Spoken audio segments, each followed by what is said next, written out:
Bonjour, je vais vous dire quelque chose que j'aurais aimé entendre plus tôt dans ma vie. L'immobilier, ce n'est pas juste une affaire de murs, de mètres carrés, de taux d'intérêt, c'est une clé. Une clé qui transforme votre vie, votre avenir et celui de votre famille. L'immobilier, c'est de la stabilité. Dans un monde qui change tout le temps, les prix qui grimpent, les retraites incertaines, les entreprises qui recrutent, puis licencient, l'immobilier, ça reste. Un bien immobilier, c'est un actif tangible, c'est du concret, ça ne s'efface pas quand il y a un crash boursier ou quand il y a une crypto qui chute. C'est à vous et surtout, ça protège vos proches. C'est un filet de sécurité que vous lissez pierre après pierre. L'immobilier, c'est aussi de la liberté. On dit souvent que l'argent ne fait pas le bonheur, mais soyons honnêtes, l'indépendance, oui, ça offre la liberté. Quand vous touchez vos premiers loyers, quand votre crédit est payé par votre locataire, et puis quand vous réalisez que ce bien un jour sera intégralement à vous, vous comprenez ce que ça veut dire revenu passif. Vous comprenez ce que vous pouvez commencer à choisir votre vie et non pas la subir. Investir en immobilier, c'est s'offrir des options. Prendre une année sabbatique, financer les études de vos enfants ou simplement souffler. L'immobilier, c'est aussi transmettre. Un appartement, une maison, un immeuble, ce n'est pas seulement un placement, c'est un héritage. Quand vous investissez, vous créez quelque chose qui peut durer des générations. Et imaginez un instant offrir à vos enfants la possibilité de démarrer dans la vie sans être écrasé par un loyer ou un prêt. Personnellement, c'est ce que je fais pour mon fils. C'est aussi ça l'immobilier, c'est un acte d'amour à long terme. L'immobilier, c'est accessible. On croit souvent que c'est réservé aux riches, mais c'est faux. On est le pays dans lequel c'est le plus simple d'investir. Et c'est un pays qui est quand même très stable. Aujourd'hui, avec un bon dossier, un bon plan et les bonnes personnes pour vous accompagner, vous pouvez commencer avec peu. Même un salarié, même un jeune actif, même un indépendant, même quelqu'un qui débute. Ce n'est pas une question de moyens, c'est une question de volonté. J'ai vu des personnes partir de rien et bâtir un patrimoine solide et impressionnant. Et je veux vous le dire, ils n'avaient pas plus de chance. Ils ont juste dit oui, ils se sont juste lancés avant les autres. Je vous dis pas que c'est magique, évidemment. Je vous dis pas que ça va pas être dans la facilité. Mais en tout cas, je vous dis que c'est possible et que le meilleur moment pour investir, c'était hier. Le deuxième meilleur moment pour investir, c'est aujourd'hui. Alors, posez-vous les questions.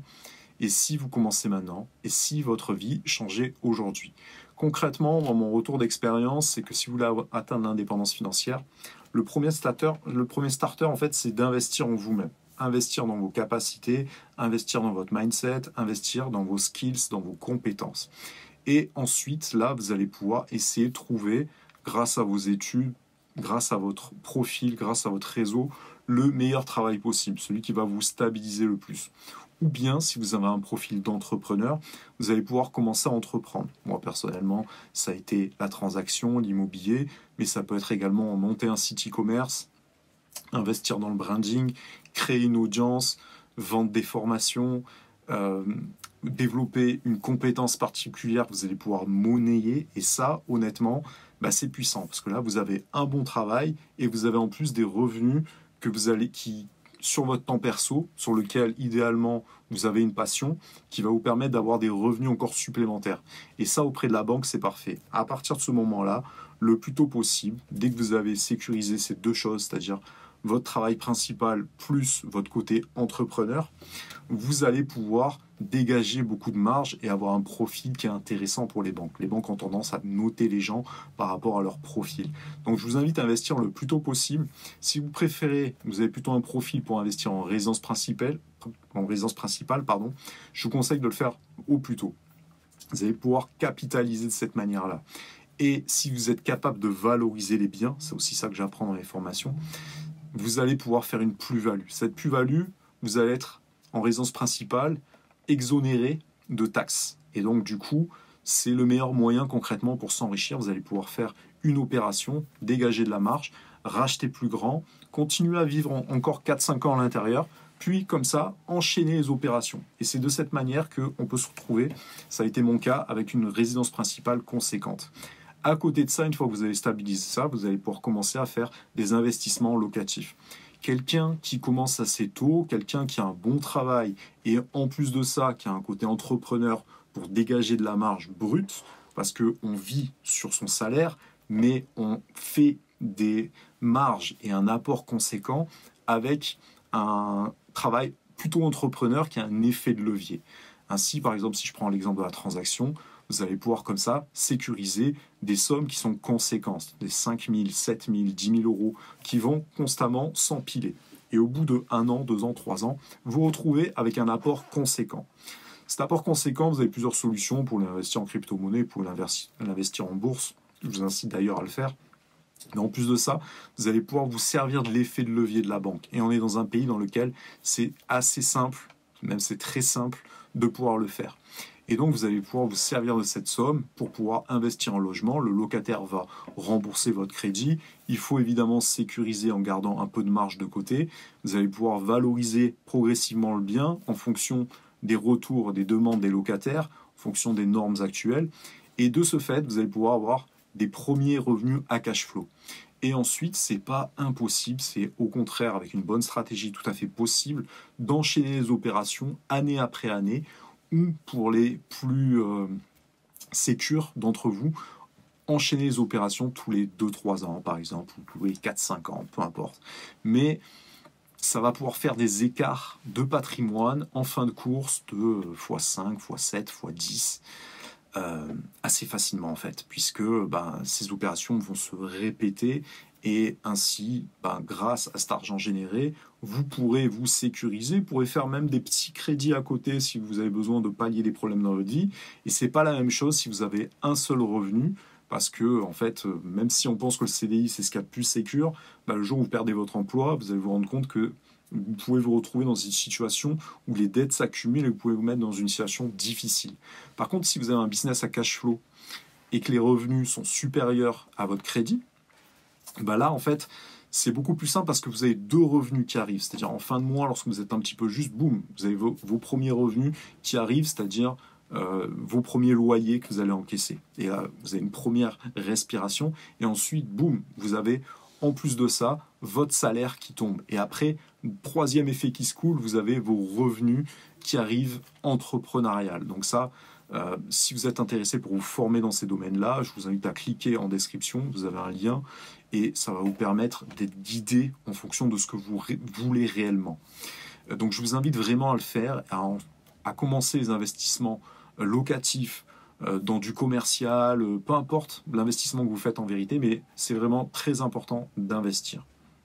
Et ainsi, ensuite, avec une bonne stratégie, vous allez pouvoir répéter cela, et au bout d'un certain temps, vous allez pouvoir même vous poser et vous dire que à partir du moment où vous avez remboursé une bonne partie de votre emprunt, vous pouvez aller voir la banque et même le refaire financer, là en faisant des montages un peu plus complexes, en faisant des SCI, en faisant des holdings, etc., pour sécuriser et récupérer votre cash que vous avez injecté, récupérer une partie de votre plus-value et le réinjecter encore en faisant une SCI familiale pour le sécuriser pour vos enfants par exemple, ou bien vous associer avec d'autres personnes pour continuer de cette manière à grossir.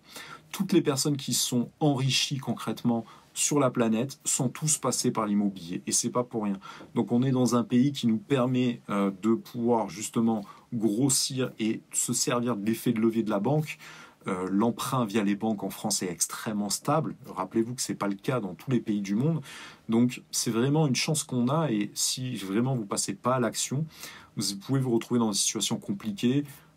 Une fois que vous avez une famille, des enfants, une fois que vous arrivez à la retraite, et vous n'aurez pas grand-chose à transmettre derrière. Et si vous avez un souci, une maladie, un pépin, ou une volonté vraiment forte chez vous de faire le tour du monde ou de faire des choses artistiques, des choses beaucoup plus ambitieuses pour avoir un impact dans le monde, vous serez concrètement bloqué. Vous n'aurez pas cette possibilité. Donc la liberté, c'est la manière la plus simple de pouvoir s'offrir concrètement la vie qu'on veut, sans passer par des plaisirs, de la consommation éphémère. Donc je vous incite vraiment à passer à l'action de ce côté-là. Je peux vous aider grâce à mes programmes pour vous aider à grossir et vous offrir concrètement la vie que vous avez envie d'avoir. Donc je suis Sylvain Carbonel, investisseur, agent immobilier, formateur et j'aide les personnes comme vous à passer à l'action. Si vous voulez construire quelque chose de solide, de vrai, alors l'immobilier vous attend. Il ne me reste qu'une chose à faire maintenant, il ne vous reste plus qu'une chose à faire, c'est d'oser. Oser passer à l'action. Retenez que dans la vie, parfois, avec du mindset très fort, on peut avoir un effet de dopamine qui serait l'équivalent du passage à l'action. Mais je vous conseille vraiment plutôt de vous focus sur les actions, que ça soit le sport, que ça soit un projet artistique, que ça soit un projet entrepreneurial, que ça soit même du bénévolat, de l'associatif, ce que vous voulez. Mais dans tous les cas, si vous avez investi en vous, si vous avez fait des investissements, vous pourrez accéder à cette liberté-là. Et cette liberté-là, évidemment, avec du travail, hein, parce que 10% de travail, 10% de résultats, 100% de travail, 100% de résultats, avec des efforts, de la sueur, des sacrifices, entre guillemets, hein, parce qu'on sacrifie une partie de notre vie pour pouvoir profiter beaucoup plus à des paliers supérieurs différés dans le temps. C'est un peu l'objectif de l'investissement. Vous pourrez là atteindre une vie vraiment extrêmement agréable. Et voilà, il vaut mieux que ça soit, on va dire, votre travail, l'intensité que vous mettez dans le travail et les choix intelligents que vous faites qui vous permettent d'obtenir cette petite gratification de bonheur plutôt que, comme beaucoup de personnes le font dans la société actuelle, de consommer, de consommer, de consommer. Ça ne va pas vous amener très loin. Donc voilà, il n'y a rien de mieux que la transmission, il n'y a rien de mieux que laisser une trace dans ce monde, il n'y a rien de mieux que se développer soi-même. Donc je vous invite vraiment à vous prendre en main, arrêtez de penser que c'est compliqué, que c'est réservé à certaines personnes, etc. Peu importe, même s'il y a des personnes qui ont eu sur le papier un peu plus que vous, vous aurez beaucoup plus de mérite à partir de votre situation actuelle jusqu'à essayer de les rapprocher. Et dans tous les cas, on ne s'enrichit qu'à partir du moment où on commence à avoir un peu d'argent. L'argent, il faut pouvoir le faire travailler. Le premier démarrage est forcément le plus compliqué. C'est là où vous avez besoin d'avoir un mindset beaucoup plus fort pour pouvoir amorcer la machine. Ensuite, honnêtement, c'est beaucoup plus simple. Bon, on me répétait tout le temps, mon père me disait, le plus dur, c'est les premiers 100 000 euros. Ensuite, le reste, c'est beaucoup plus simple. C'est comme le premier million, comme les premiers 100 000 abonnés, on va dire, sur YouTube, peu importe. Le plus dur, c'est d'amorcer vraiment de zéro. Donc, je vous invite vraiment à être assez focus et avoir un mindset qui vous permette justement d'être le plus confortable dans l'inconfort pendant cette période un peu compliquée. Après, le reste, c'est plus de la gestion, c'est plus de l'optimisation, c'est plus des choix intelligents, mais après, on accède à un confort qui nous permet de faire des choix beaucoup plus simples dans la vie. Donc voilà, je vous invite à passer à l'action, les amis. Cliquez juste dans le lien en description si vous voulez oser et passer à l'action concrètement. À bientôt.